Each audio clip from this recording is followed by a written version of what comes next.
नमस्कार दोस्तों, अगर आप पेंशन धारक हैं तो ये वीडियो दोस्तों आप सभी के लिए बेहद ही खास होने वाला है।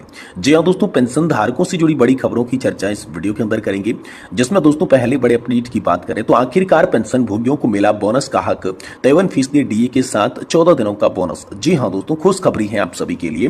पेंशन भोगियों को मिला 14 दिन के बोनस का हक, 53% डीए आप सभी के साथ साथ 4 बड़ी सौगात आप सभी को मिली है। तो डीए के साथ 14 दिनों के बोनस के साथ साथ 4 बड़ी सौगात आप सभी को क्या क्या देखने को मिलेगी, इसके बारे में दोस्तों आज की इस वीडियो के अंदर आगे हम बात करेंगे। वहीं बात करेंगे कैबिनेट मीटिंग में डीए और डीआर पर बड़ा फैसला हुआ है, यानी कि महंगाई भत्ता और महंगाई राहत को लेकर आप सभी के लिए बड़ा फैसला हुआ है। तो कितना होगा आप सभी के महंगाई भत्ते के अंदर इजाफा, डीए हाइक न्यूज टुडे को लेकर बड़ी अपडेट आई है, तो इसके बारे में भी दोस्तों आज की इस वीडियो के अंदर बात करेंगे।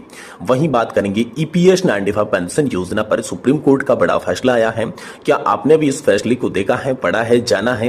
अगर नहीं जाना है सुप्रीम कोर्ट का फैसला क्या है, तो आप सभी के लिए बेहद ही जरूरी ये फैसला है, इसे जान लेना आप सभी के लिए इंपॉर्टेंट है। इसीलिए आप इस वीडियो को लास्ट तक देखिएगा। पेंशन धारकों से जुड़ी जो भी बड़ी खबरें हैं आज की इस वीडियो के अंदर हम आपको संपूर्ण रूप से जानकारी के साथ बताने वाले हैं। इसलिए आपसे निवेदन करते हैं कि वीडियो को आप लास्ट तक देखिएगा और हमारे चैनल पर अगर नए हैं तो चैनल को भी सब्सक्राइब जरूर कर दीजिएगा। तो चलिए बिना किसी देरी के पहली बड़ी खबर की ओर चलती हैं कि खुशखबरी है पेंशन भोगियों के लिए 14 दिनों के बोनस का हक, 53% डीए के साथ 4 बड़ी सौगातें आप सभी को देखने को मिली है।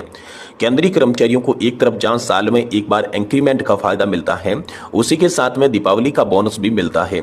वहीं पे पेंशन भोगियों तो ना तो इंक्रीमेंट मिलता है और ना ही बोनस का फायदा मिलता है, लेकिन अब पेंशन भोगियों के लिए भी 4 बड़ी खुशखबरियां आ चुकी है। जी हाँ दोस्तों, यहाँ पर पहले बात करें तो पेंशन का भुगतान होगा 25 तारीख को। अक्सर ऐसा देखा गया है कि पेंशन भोगियों को समय पर पेंशन का भुगतान नहीं हो पाता है, उनकी खुद की पेंशन मिलने में लेट एलिजिबिलिटी हो जाती है, जिससे कि पेंशन भोगियों को काफी परेशानियों का सामना करना पड़ता है।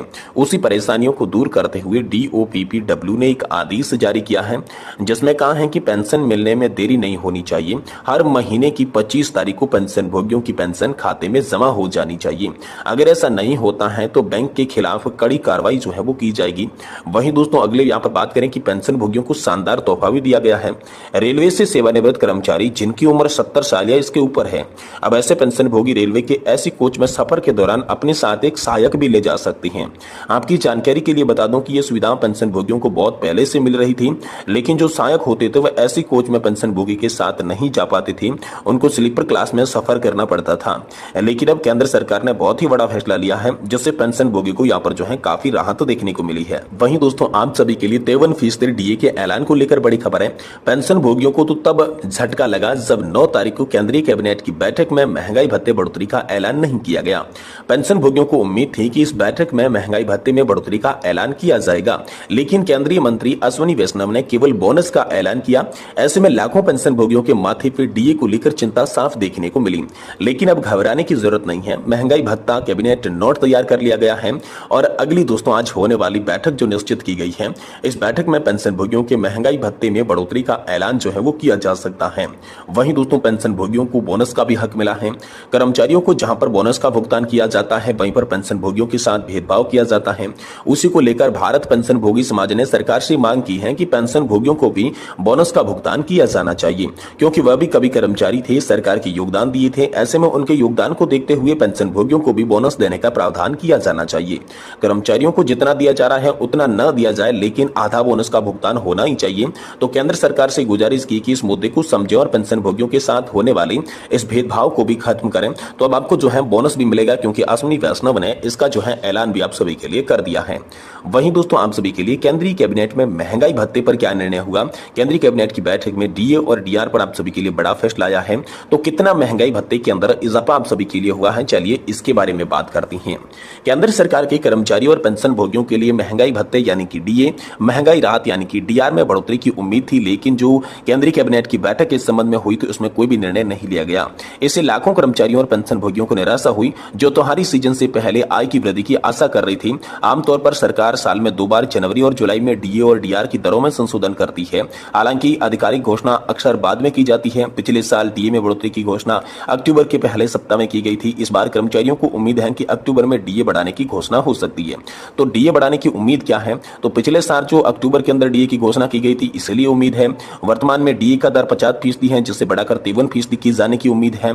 त्योहारी सीजन से पहले कर्मचारियों को राहत देने की उम्मीद है और मुद्रास्फीति दर में वृद्धि के कारण डीए बढ़ाने की मांग जो है वो बढ़ रही है, इसलिए डीए बढ़ोतरी की उम्मीद जो है वो नजर आ रही है। डीए बढ़ोतरी की उम्मीद जो है वो बढ़ती हुई दिखाई दे रही है। ये बड़ी खबर आप सभी के लिए हाल फिलहाल में निकलकर सामने आई है। वहीं दोस्तों ईपीएस 95 पेंशन पर सुप्रीम कोर्ट का फैसला है। क्या है, आपने कभी सुप्रीम कोर्ट का ये फैसला देखा, क्या जाना? तो चलिए इस सुप्रीम कोर्ट के फैसले के बारे में बात करते हैं। कर्मचारी पेंशन योजना 1995 के तहत न्यूनतम पेंशन 7,500 रुपए चाहिए। पेंशन भोगियों की ख्वाहिश है कि उनकी उम्र के आखिरी पड़ाव में सरकार उनकी बात मान ले।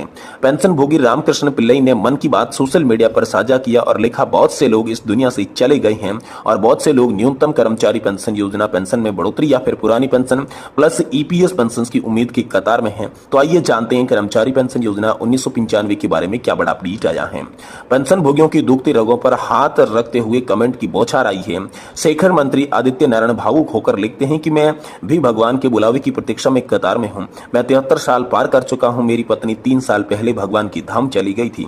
इस तरह कुमारान नरणिपन ने यहाँ पर जो है कहा कि 2014 में जब मोदी सत्ता में आई थी तब ईपीएस पेंशन में एक भी पैसा नहीं बढ़ाया गया था, लेकिन 8 साल में मोदी ने अडानी को दुनिया का दूसरा सबसे अमीर आदमी बना दिया, जो भारत की सबसे अमीर सूची में भी नहीं था।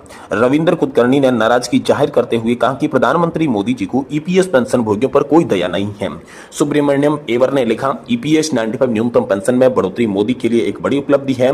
चिट्ठी प्रसाद राय काफी मायूस यहाँ पर जो है नजर आ रहे थे। उन्होंने कहा कि कुछ नहीं होने वाला है।